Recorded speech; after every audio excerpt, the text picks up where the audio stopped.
I think I have just 2 more lessons, and then I guess we're going to do the summer series after that, right? Isn't that correct? So I tried to find something that I could just break up into 2 lessons, and this seemed like a good short study for us. So this is based on the Testimony of the Evangelist by Simon Greenleaf. This is actually the introductory essay to the actual book, The Testimony of the Evangelist, written in 1846. It would be, and we could go on with the rest of the book if we wanted to later on, but we'll see how we feel about that after this lesson. He's a lawyer. Yes, so he is actually a Harvard law professor. And so we begin asking the question if, and this is going to sound probably very familiar, at least it does to me. I'll let you tell me what you think so I don't prejudice your opinion. If the 4 Gospels were submitted as evidence in a courtroom today, would they hold up?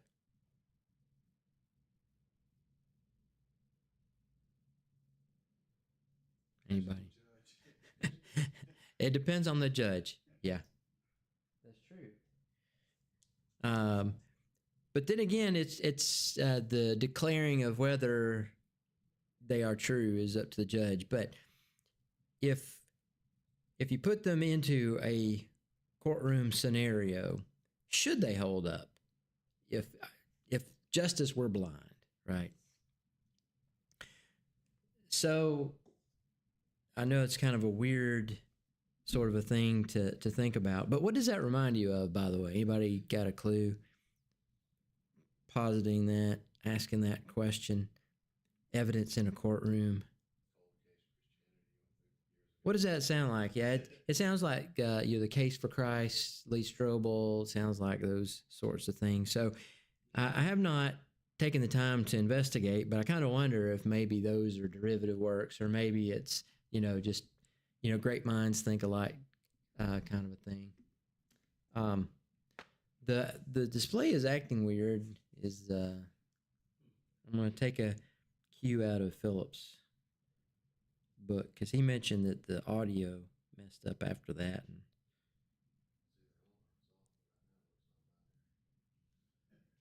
Uh-oh.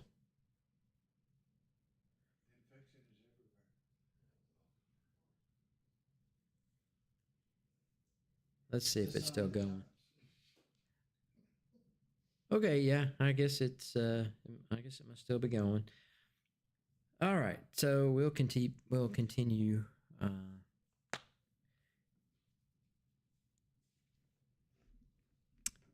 But this is exactly the question. Would it hold up in a court of law? That's the question that this 19th century legal scholar set out to answer. Simon Greenleaf, he lived from 1783 to 1853, so again, quite a while back, was one of the founders of Harvard Law School, and he wrote the Standard American Treatise on the Law of Evidence, a 3-volume work still cited by lawyers today. He was, by his own account, a skeptic about the reliability of the gospel accounts, and he set out to apply the ordinary rules used to test witnesses in a courtroom to the 4 evangelists. He did not intend to defend Christianity. He intended to test it. His conclusion after the analysis was that the witnesses were reliable. The resurrection of Christ was, by the standards used in any court of law, a proven fact. That reversal, a trained skeptic applying his own professional standard, changing his mind, is why this book has remained in print for over 175 years. It's worth noting how this study will differ from the Paley series. Paley argued from design in nature outward towards a designer.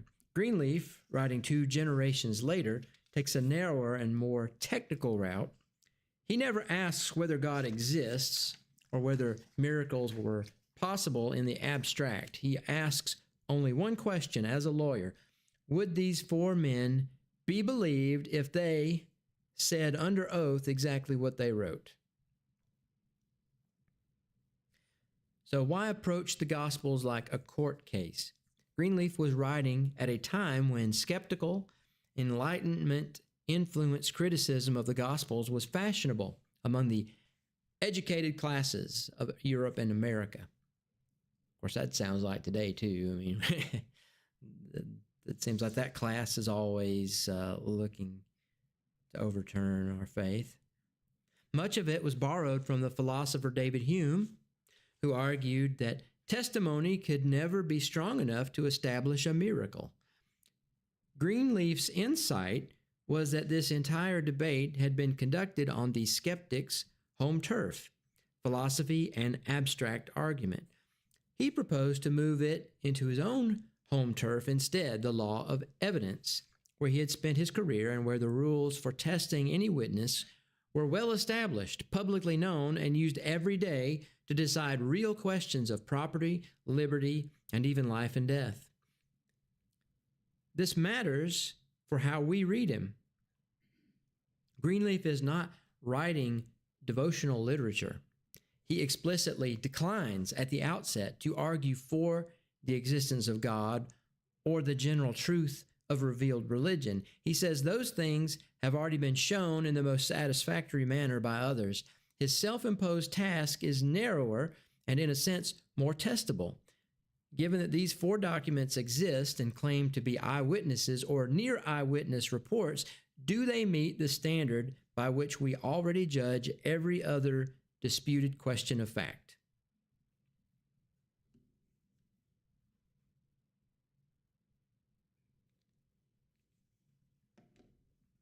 So this was Greenleaf's ground rule: moral evidence, not mathematical proof. So before he ever gets to the gospel, he lays down the standard that he intends to use.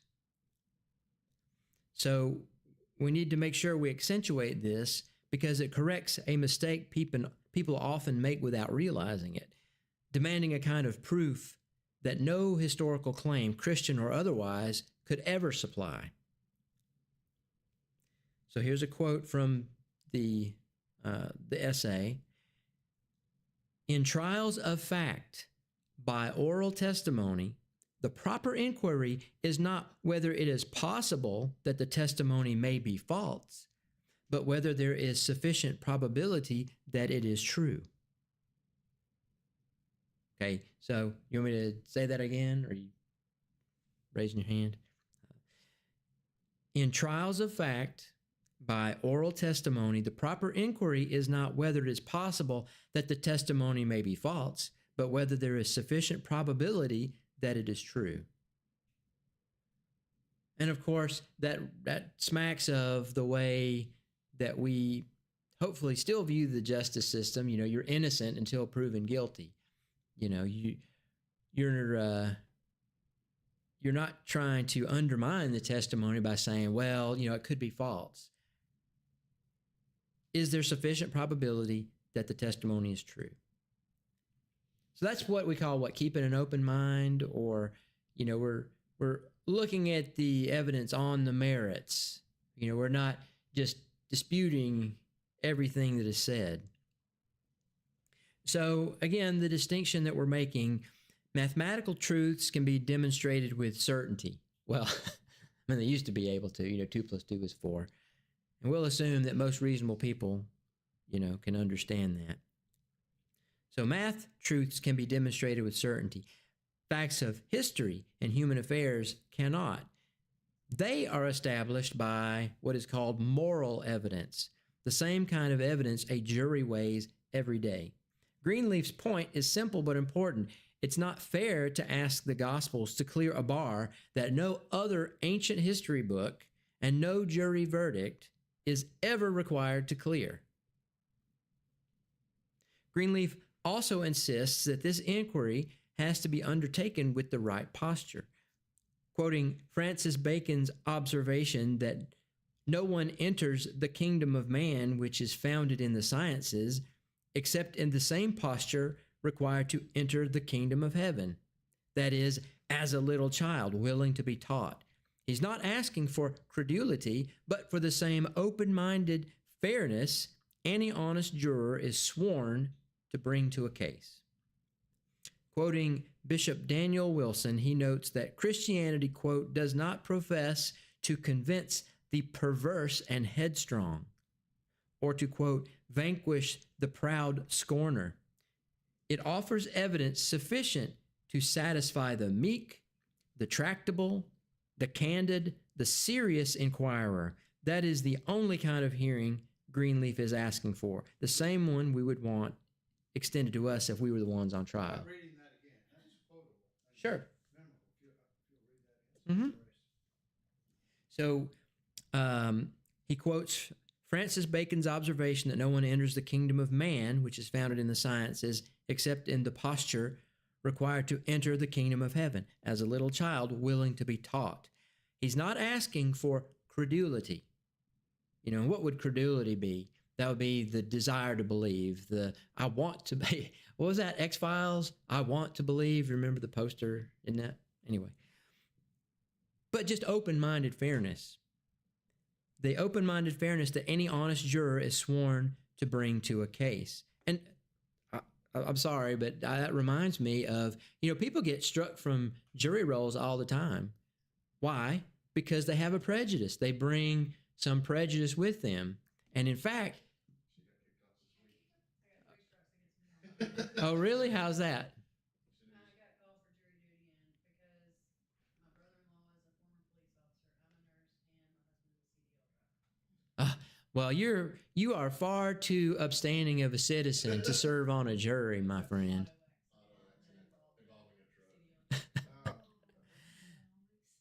So, Civil court.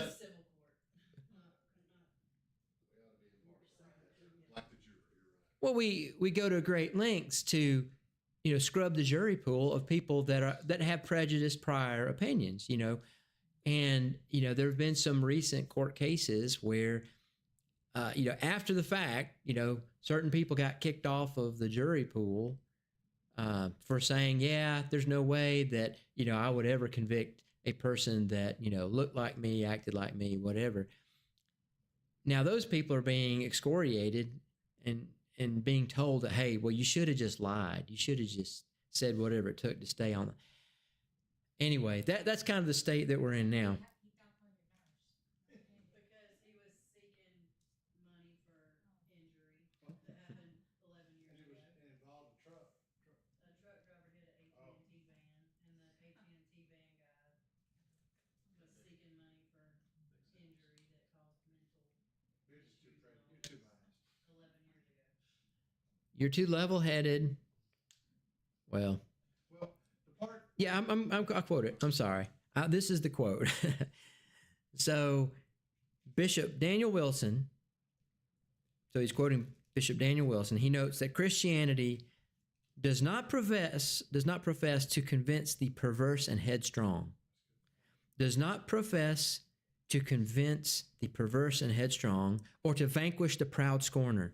It offers evidence sufficient to satisfy the meek, the tractable, the candid, the serious inquirer.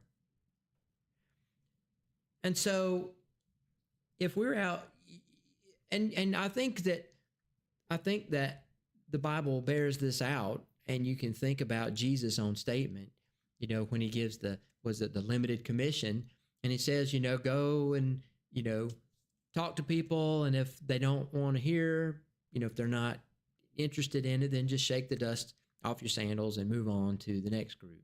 So to me, that sounds like a similar thing. If you run into a group of people, if there is somebody that just is not interested and it's clear that they have some sort of bias against hearing the gospel, there are, you know, how many now? 7 billion, 8 billion people on the planet. I mean, like it doesn't pay to just keep beating your head against the wall with somebody that just clearly doesn't want to hear the gospel. Now, that's not to say that you might not circle back later, but people tend to get, you know. The question is, suppose you had been at Barnabas and had met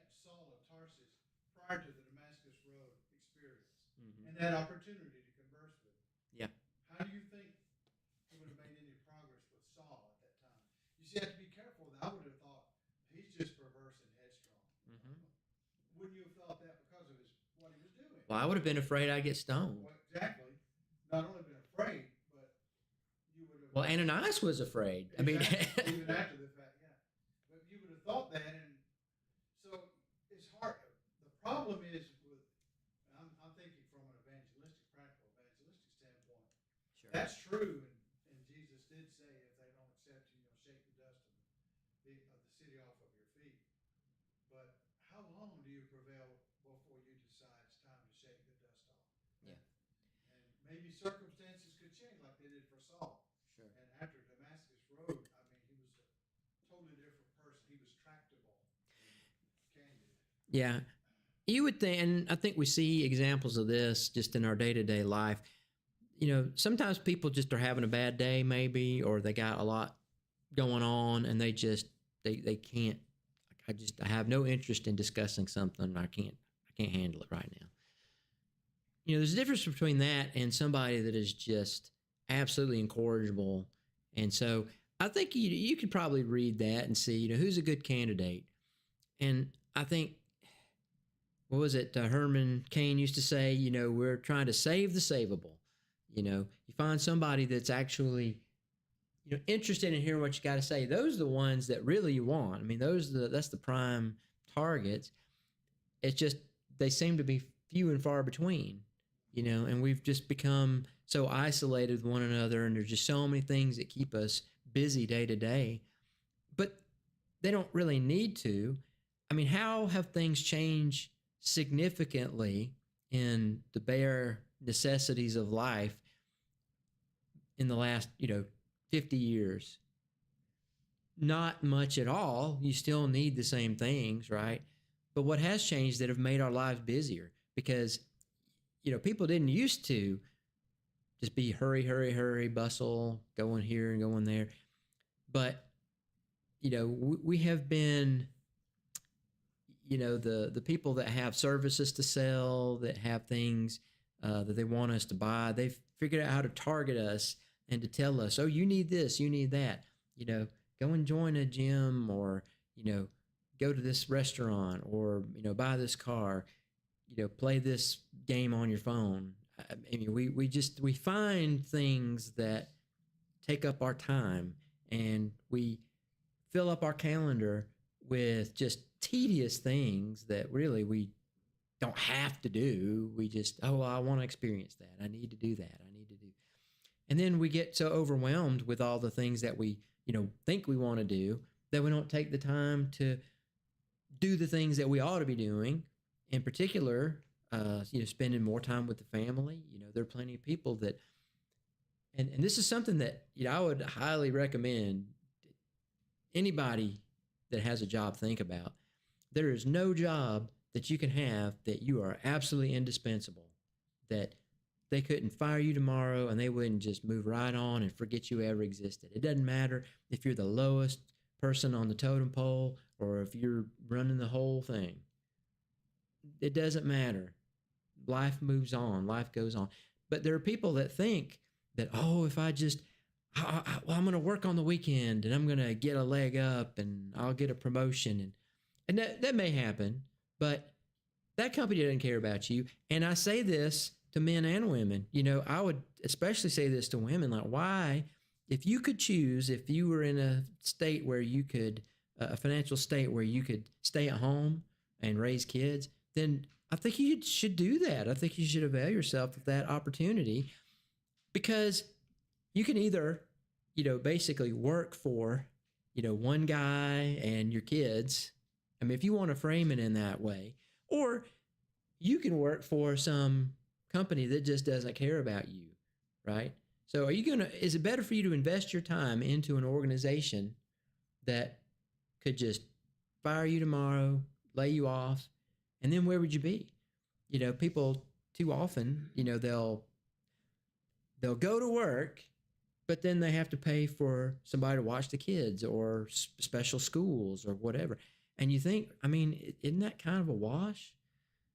Again, I don't mean to get off on that, but I'm saying that as much as we might make that argument, and I think it's a valid argument, you could make that argument for men as well. That company doesn't care anything about you, anything even close, as your family does. And if you're spending night after night working to make money that you don't necessarily need, that, maybe your kids don't need the designer clothes, or maybe you don't need an extra car.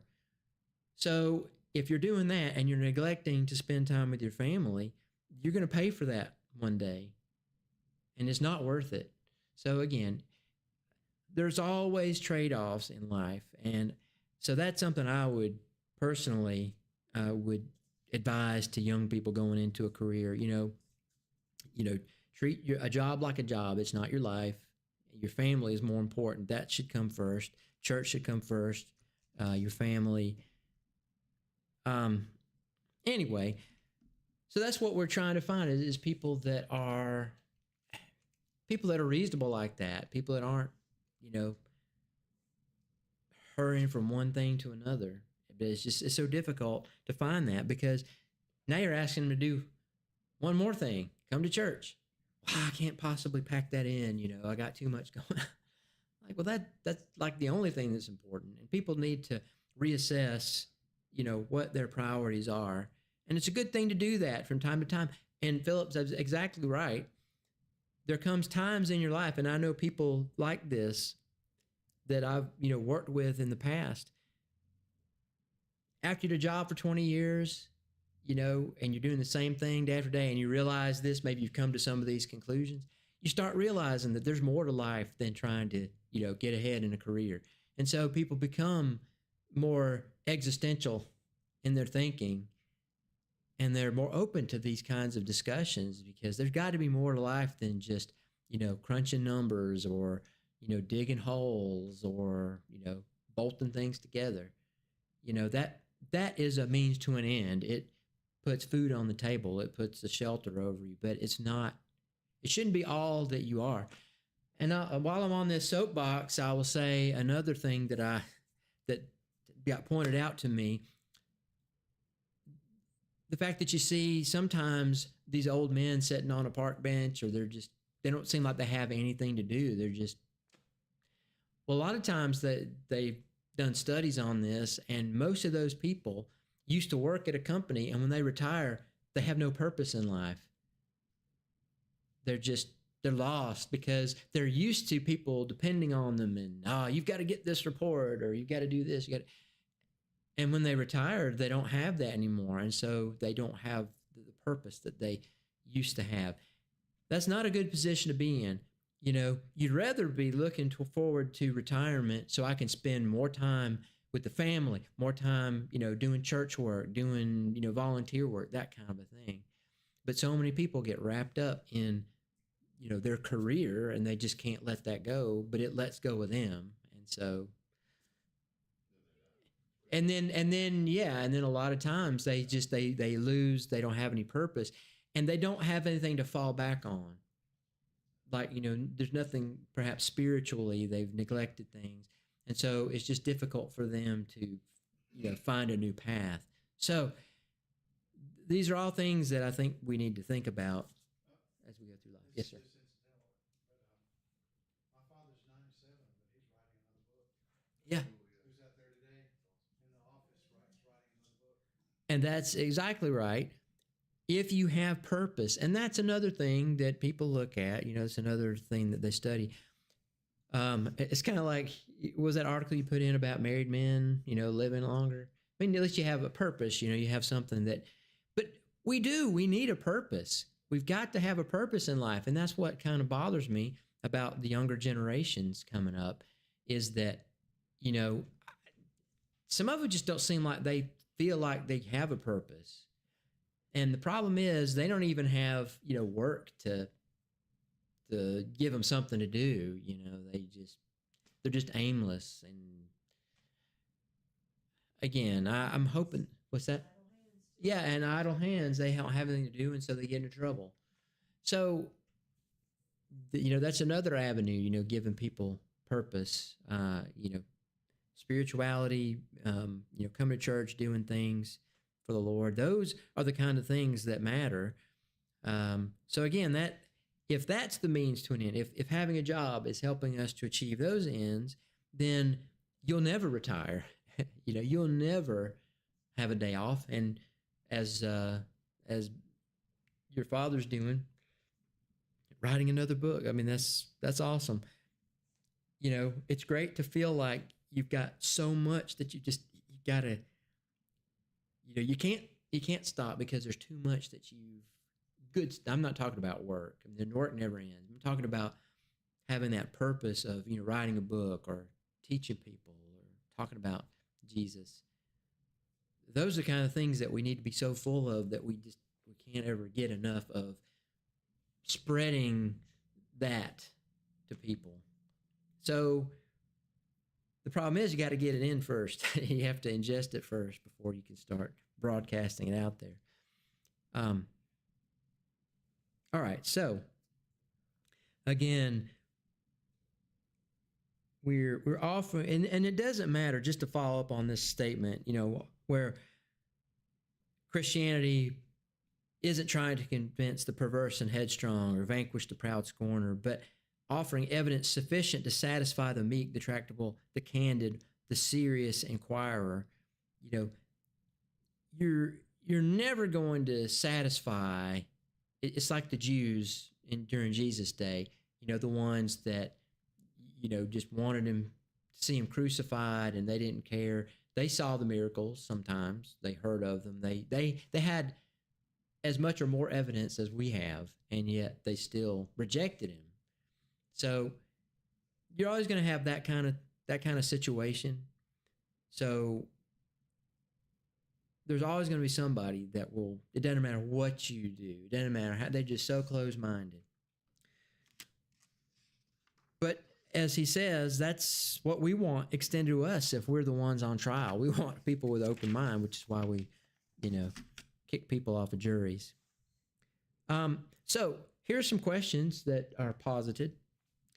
Where else in life do we act confidently on moral evidence rather than on mathematical certainty? What's something else that maybe we do that, we can't calculate it, we can't, formalize it, but we act on, moral evidence. I mean, what about relationships or business decisions?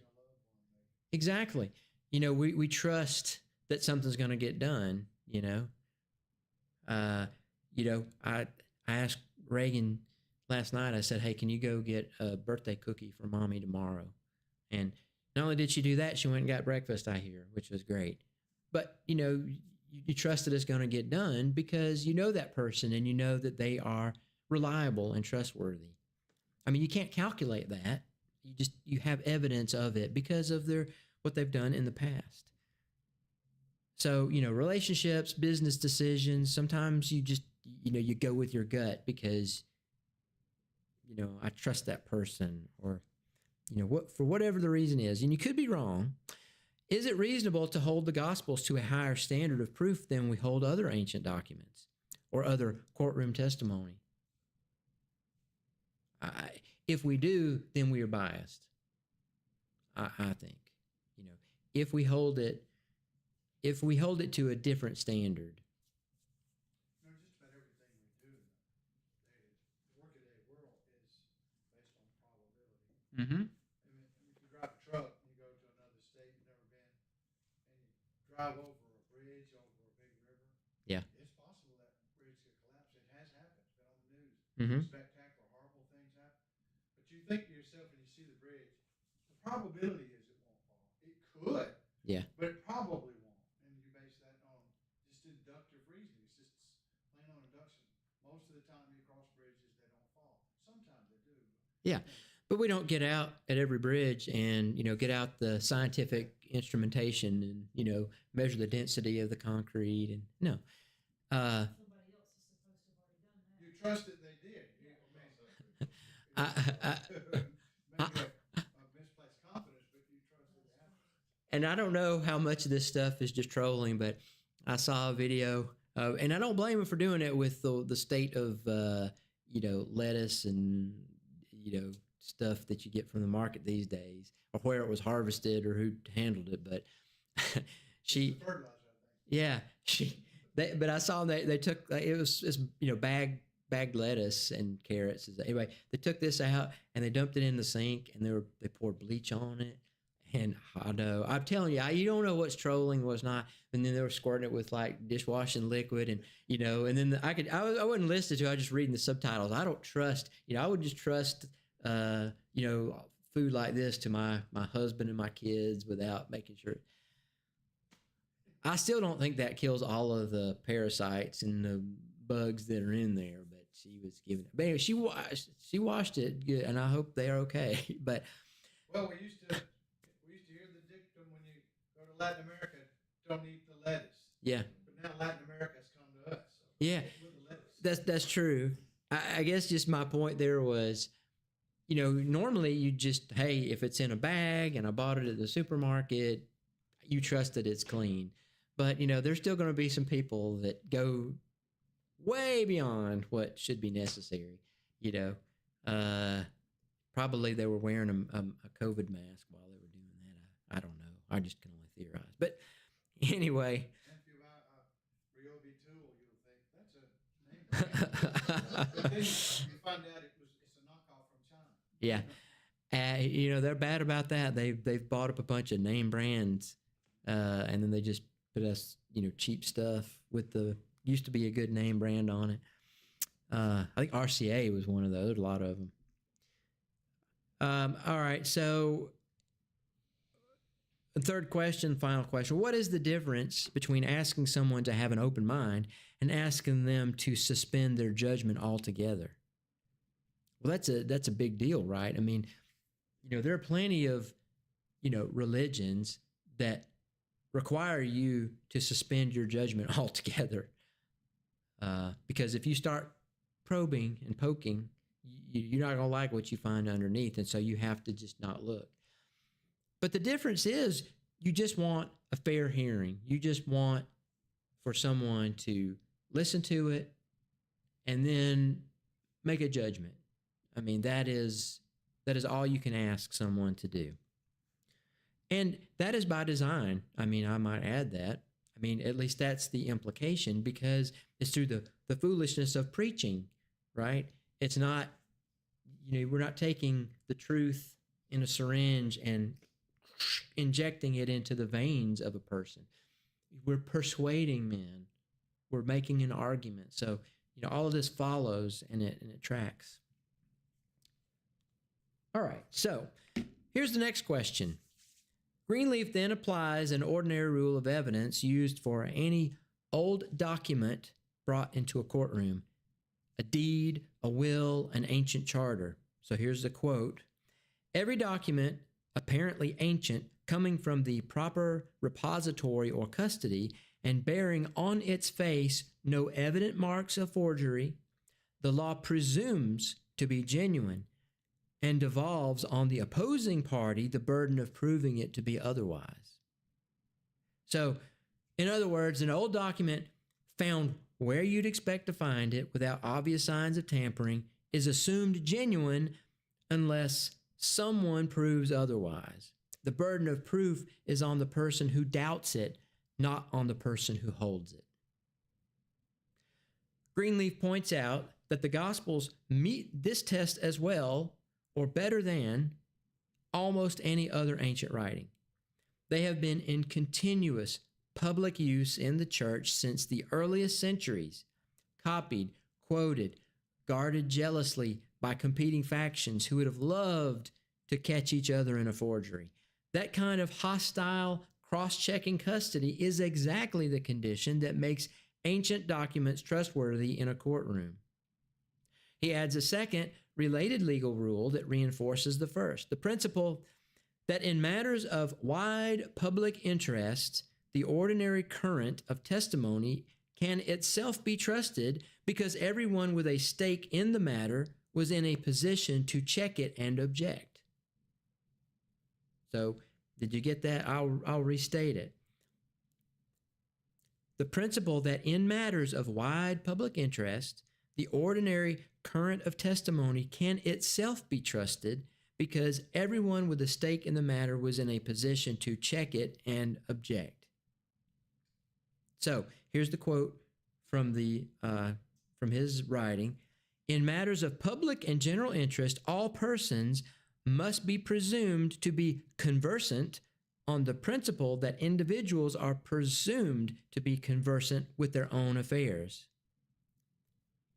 The copying and circulation of the gospel text, in other words, was itself a public act that the whole early Christian community had a stake in getting right, not a private transaction hidden from scrutiny.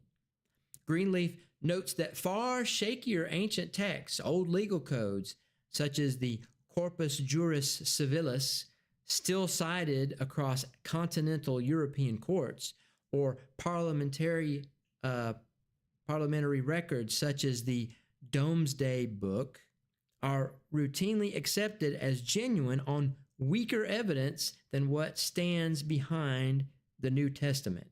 So again, the scriptures are battle tested, if you will. They have withstood intense scrutiny over many, many centuries. So they're trusted, or you are able to trust them because they have been vetted, would be another word we would use, right? So let's talk about a double standard that Greenleaf pointed out.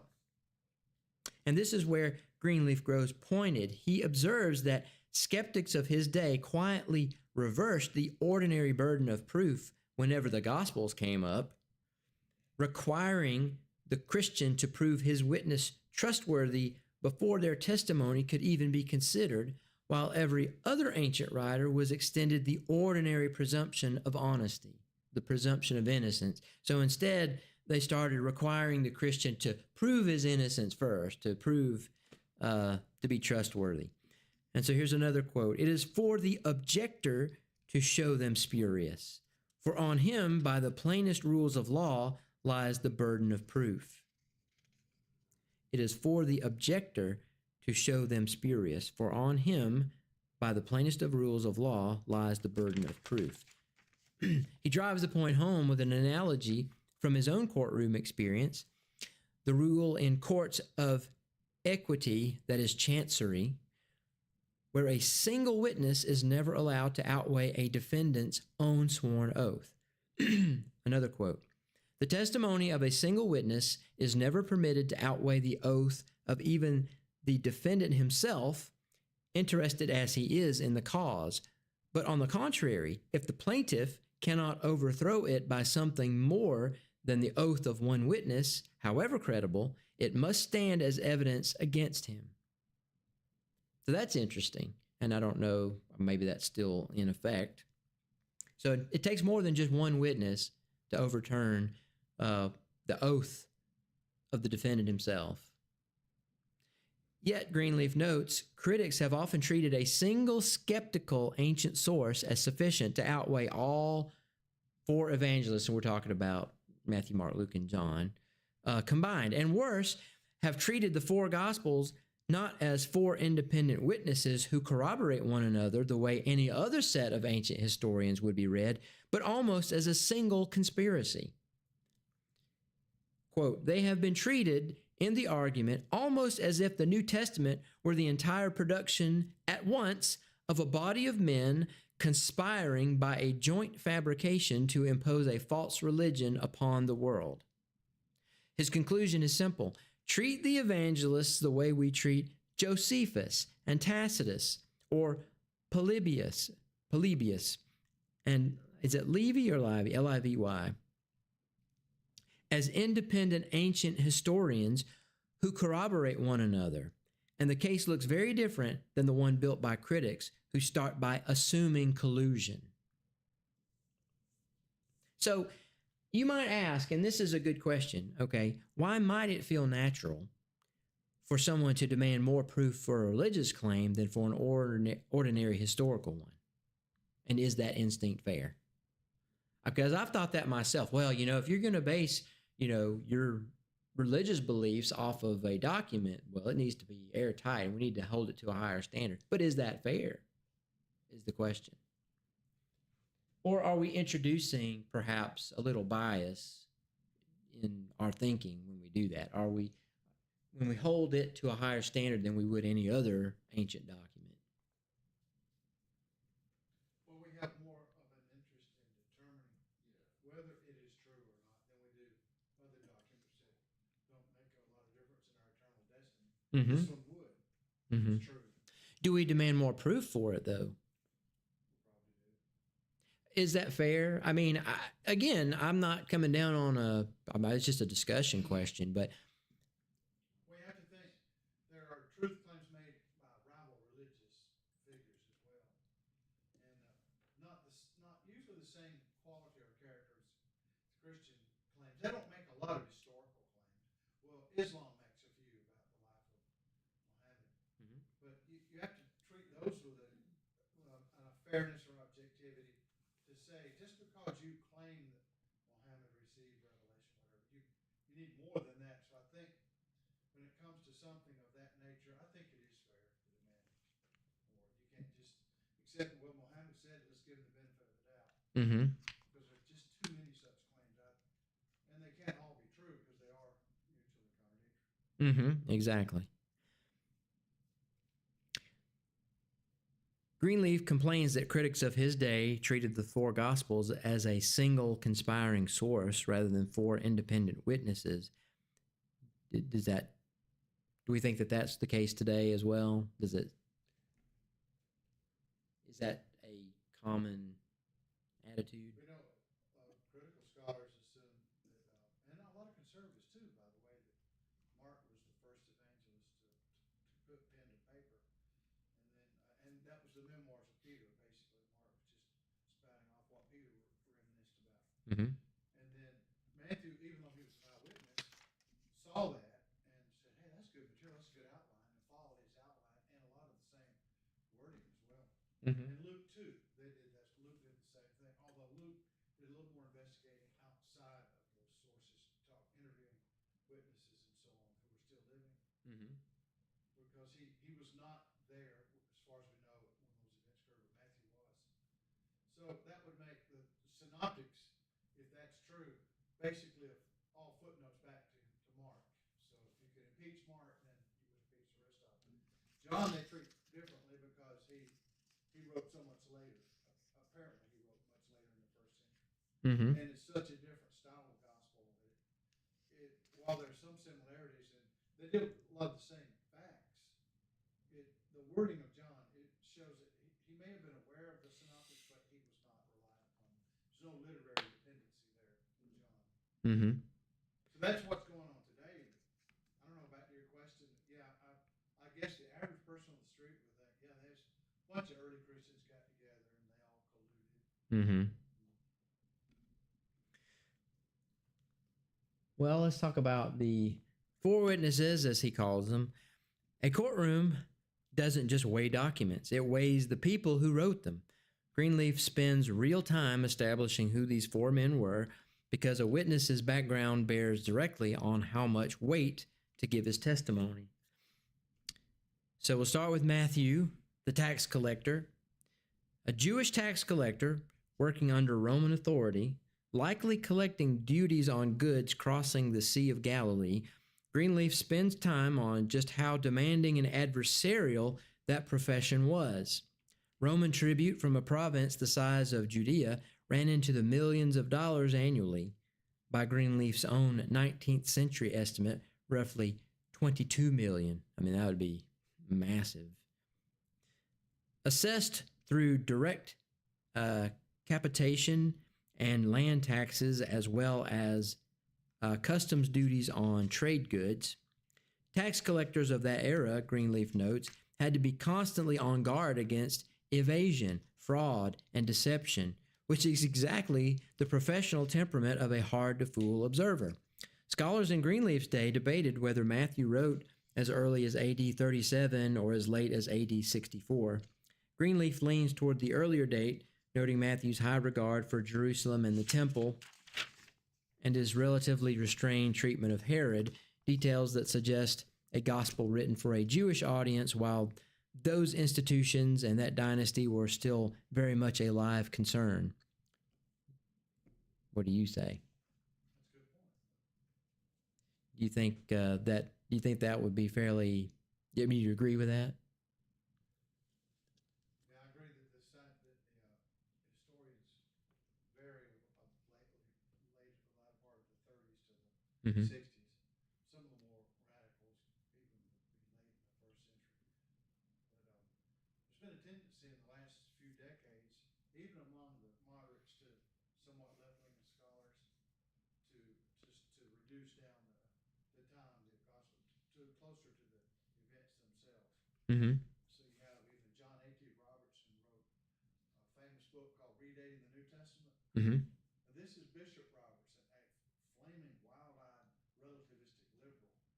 But on that question, he came down. He made some strong, persuasive arguments for the early nature, like Matthew wrote much earlier. I Mm-hmm. think maybe the 50s. I think is what he was. That's just not that long after the events. Mm-hmm. Mm-hmm. All right. Well, thank you. So, Mark, now this touches on what you just mentioned. I think he refers to him, or I guess the secretary of Peter, not one of the 12 apostles, but the son of a woman named Mary, at whose Jerusalem home the early church often gathered, and a nephew of Barnabas. Mark traveled with Paul and Barnabas on early missionary journeys, but left them partway through at Perga in Pamphylia, a decision serious enough that Paul later refused to take him on a second journey, causing Paul and Barnabas to part ways over it. Mark was later reconciled to Paul's circle, traveling to Rome at Paul's request, and by ancient tradition eventually connected with Peter, at whose dictation he is believed to have written his gospel in Rome. Greenleaf specifically rebuts the theory current in his day that Mark simply copied Matthew. Mark deviates from Matthew's order of events. He includes material Matthew omits and omits material Matthew includes, all things a mere summarizer would be unlikely to do. Greenleaf reads Mark's gospel as, in substance, Peter's own eyewitness testimony one step removed, which explains both its vivid first-hand detail and its unusual candor about Peter's own failures. Yeah, back at that time, it was in vogue to speak of the priority of Matthew. Mm-hmm. That changed sometime around the turn of the 20th century, early 20th century. Mm-hmm. It's now Markine priority. Okay. But that's still debated too. It's not a done deal. It's just there's some things in the schools is considered to be the common wisdom. Mm-hmm. Markine priority is just it's a working hypothesis, and it seems to make a sense of a lot of data, but it's not the only one. And there have been a lot of passionate writers who still argue for Matthew's priority. Mm-hmm. And they make some really convincing arguments. I've got books on both sides of the so-called synoptic problem, and I've seen a lot of heated discussions in class over to the point they almost come to fistfights and blows over. Really?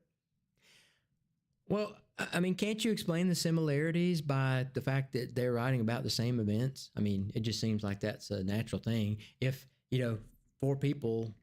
Well, that is a good explanation for the events themselves, but the very wording is the same in so many parts of those gospels, almost word for word.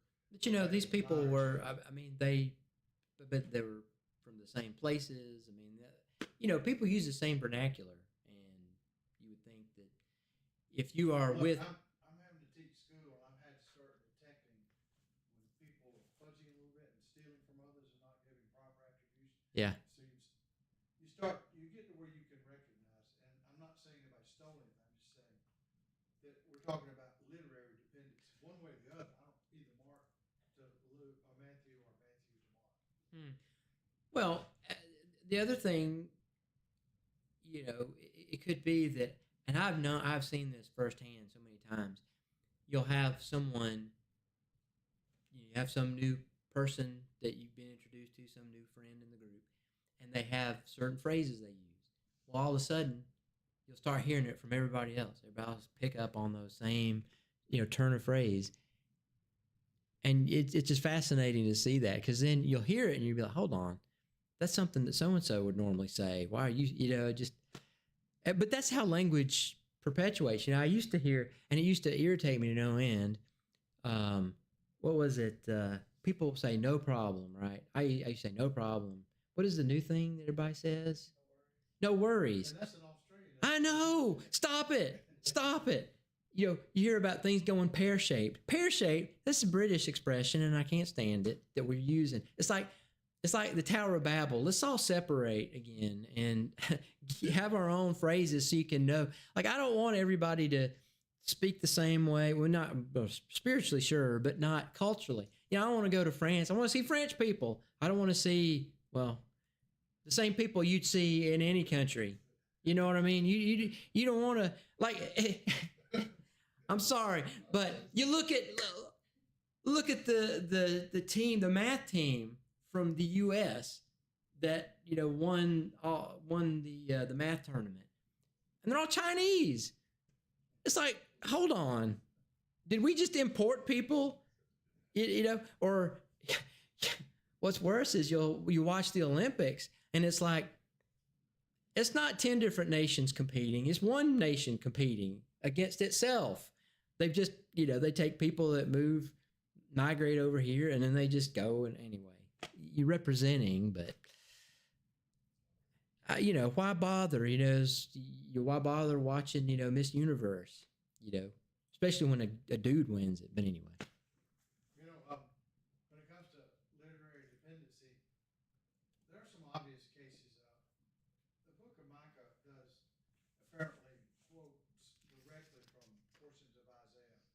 And then you come to 2 Peter chapter 2 and the book of Jude. That's basically the same document. Some minor tweaking here and there. And we're not sure which one was first, whether Jude wrote first or 2 Peter was written first. But obviously one borrowed from the other. The wording, it's word for word the same. So it's very little doubt that there was some sort of literary awareness of the writing.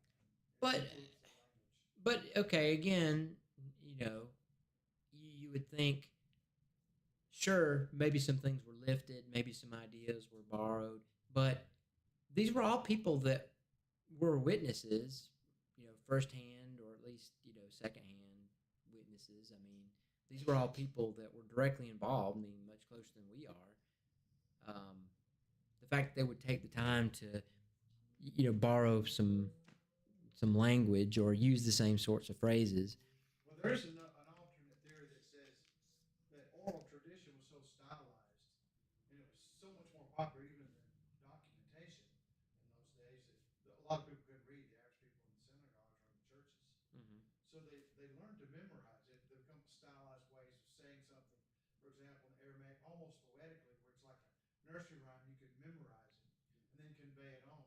So many people would say that there was a lot of early oral tradition, and the oral tradition was the same across the board, pretty much, a few variants here and there, and that would explain why there are similarities with minor differences between them, that they all relied on the same body of oral tradition, and that they're all saying the same thing.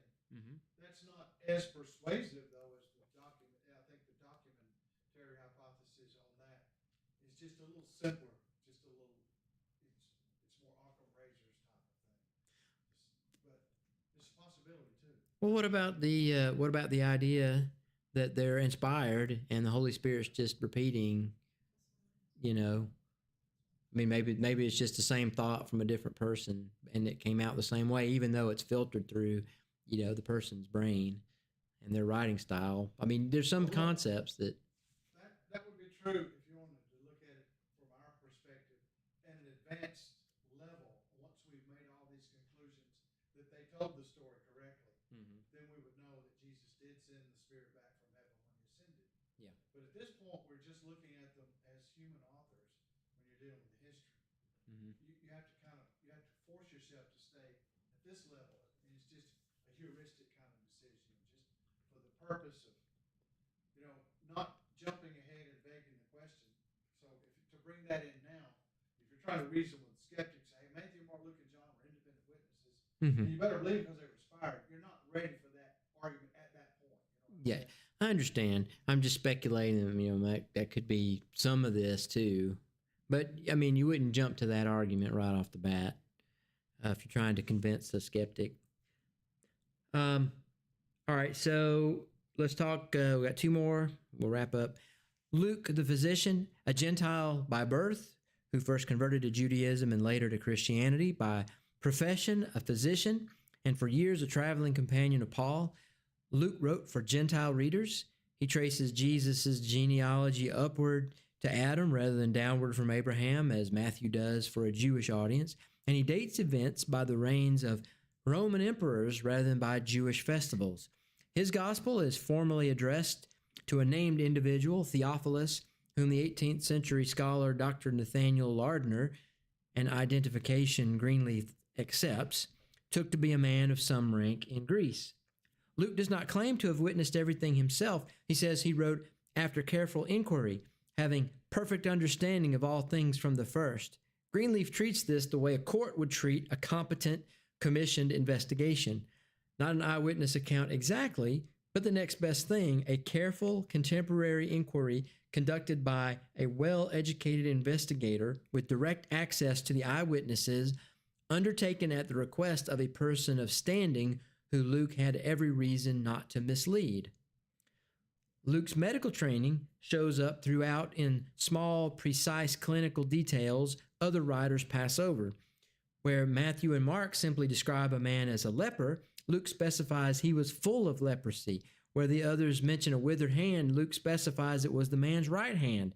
Luke alone reports the clinical detail that virtue went out of Jesus during healings, that the disciples' sleep in Gethsemane came from extreme sorrow, and that Jesus' sweat fell like great drops of blood under the intensity of his agony. Luke alone also records the healing of the severed ear of Malchus, the high priest's servant. So that's interesting details, of course. And then finally, John, the eyewitness closest to Jesus, the son of Zebedee, a Galilean fisherman, prosperous enough to own his own boat and employ hired servants. John's mother was among the women who followed and supported Jesus' ministry. And from the cross, Jesus entrusted her care to John personally. John also appears to have had some personal connection to the high priest's household, which let him enter the courtyard during Jesus' examination and bring Peter in with him. John was present at scenes none of the other three writers witnessed firsthand: the raising of Jairus' daughter, the transfiguration, and the agony in Gethsemane, alongside only Peter and James. He alone, among the apostles, followed Jesus all the way to the cross. He was the first to reach the empty tomb. He was present at multiple post-resurrection appearances. Later tradition places him leading churches in Asia Minor, centered at Ephesus, then exiled under the Emperor Domitian to the island of Patmos, where he wrote Revelation, before being freed and returning to Ephesus, where he wrote his gospel and epistles. He is said to have died around AD 100 in extreme old age. Greenleaf notes that John's gospel, written last of the four, deliberately supplements rather than repeats what the others had already recorded, itself an implicit endorsement of their accuracy. Okay, so we're just kind of setting the stage, and then we'll finish up with his arguments in this essay next week. But again, the setup here, Greenleaf has done three things so far: set the standard of proof, moral evidence, not mathematical certainty; established that the documents themselves meet the ordinary tests applied to any ancient writing, and shown that the men who wrote them had real, specific qualifications to observe and report accurately. So next week, we're going to talk about how he puts that testimony through cross-examination, applying 5 specific tests lawyers use to judge whether any witness in any case deserves to be believed. So, it's still in print, or you can get used copies of it where it's been in print? Oh, yeah. Well, I mean, it's 1846. So you can get it on like, what is it? Gutenberg, Project Gutenberg. So it's not